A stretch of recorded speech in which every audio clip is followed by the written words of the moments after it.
ಇವತ್ತು ಸನ್ಮಾನ್ಯ ಪ್ರಧಾನಮಂತ್ರಿ ನಮ್ಮೆಲ್ಲರ ನೆಚ್ಚಿನ ನಾಯಕರಾದಂಥ ಶ್ರೀ ನರೇಂದ್ರ ಮೋದಿ ಅವರ ಆಶೀರ್ವಾದದಿಂದ ನನ್ನ ಆಯ್ಕೆಯಾಗಿದೆ.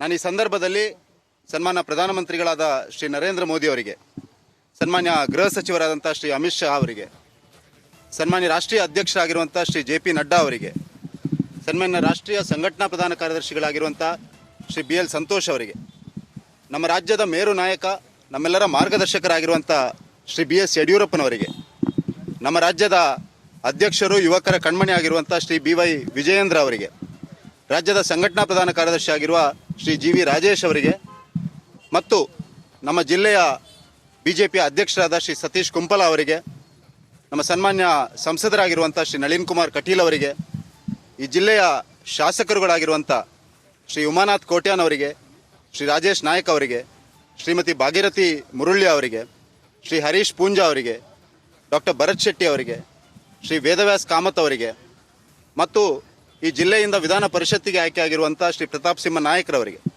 ಮತ್ತು ಜಿಲ್ಲೆಯ ಎಲ್ಲ ಹಂತದಲ್ಲಿ ಕೆಲಸ ಮಾಡ್ತಿರುವಂಥ ಭಾರತೀಯ ಜನತಾ ಪಾರ್ಟಿಯಲ್ಲಿ ಕೆಲಸ ಮಾಡ್ತಿರುವಂಥ ಪದಾಧಿಕಾರಿಗಳಿಗೆ ಮತ್ತು ನಮ್ಮೆಲ್ಲರ ನನ್ನ ಪ್ರೀತಿಯ ದೇವದುರ್ಲಭ ಕಾರ್ಯಕರ್ತ ಬಂಧುಗಳಿಗೆ ಈ ಸಂದರ್ಭದಲ್ಲಿ ವಿಶೇಷವಾದ ಧನ್ಯವಾದಗಳನ್ನು ಸಲ್ಲಿಸಲಿಕ್ಕೆ ಬಯಸ್ತಾ ಇದ್ದೇನೆ.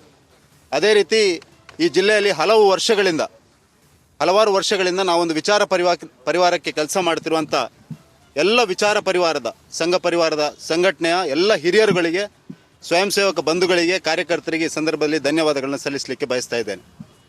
ನಾನಿವತ್ತು ಈ ತುಳುನಾಡಿನ ಮಣ್ಣಿನಲ್ಲಿ ವಿಶೇಷವಾಗಿ ನಾವು ದೇವರುಗಳನ್ನು ಆರಾಧನೆ ಮಾಡಿಕೊಂಡು ಬಂದಿರುವವರು.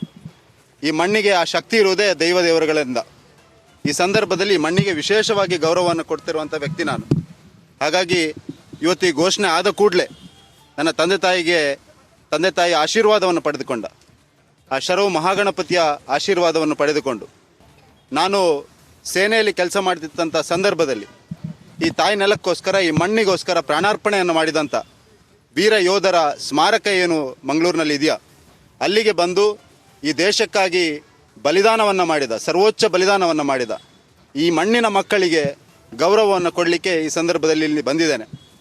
ಈ ಸಂದರ್ಭದಲ್ಲಿ ನಾನು ಇಷ್ಟು ಮಾತ್ರ ಹೇಳಲಿಕ್ಕೆ ಬಯಸ್ತಾ ಇದ್ದೇನೆ, ಈ ಅವಕಾಶವನ್ನು ಕಲ್ಪಿಸಿಕೊಟ್ಟ ಎಲ್ಲ ಹಿರಿಯರಿಗೆ ಮತ್ತು ಕಾರ್ಯಕರ್ತರಿಗೆ ನಾನು ಋಣಿಯಾಗಿದ್ದೇನೆ. ಹಿಂದುತ್ವವೇ ನನ್ನ ಬದ್ಧತೆ ಮತ್ತು ಅಭಿವೃದ್ಧಿಯೇ ಆದ್ಯತೆ. ಹಾಗಾಗಿ ಈ ಎರಡು ಮೂಲ ಮಂತ್ರಗಳನ್ನು ಇಟ್ಕೊಂಡು ಪಾರ್ಟಿಯ ಎಲ್ಲ ಹಿರಿಯರ ಸಹಕಾರಗಳನ್ನು ಪಡೆದುಕೊಂಡು ಕಾರ್ಯಕರ್ತರ ಪ್ರೀತಿ ಆಶೀರ್ವಾದ ಅವ್ರ ಜೊತೆಗೆ ಕೆಲಸ ಮಾಡ್ತಾ ನರೇಂದ್ರ ಮೋದಿ ಅವರನ್ನು ಮತ್ತೊಮ್ಮೆ ಪ್ರಧಾನಿ ಮಾಡುವಂಥ ನಮ್ಮೆಲ್ಲರ ಸಂಕಲ್ಪ ಏನಿದೆ ಆ ಸಂಕಲ್ಪದ ಕಡೆಗೆ ನಾನೆಲ್ಲ ಕೆಲಸವನ್ನು ಮಾಡಲಿಕ್ಕಿದ್ದೇನೆ.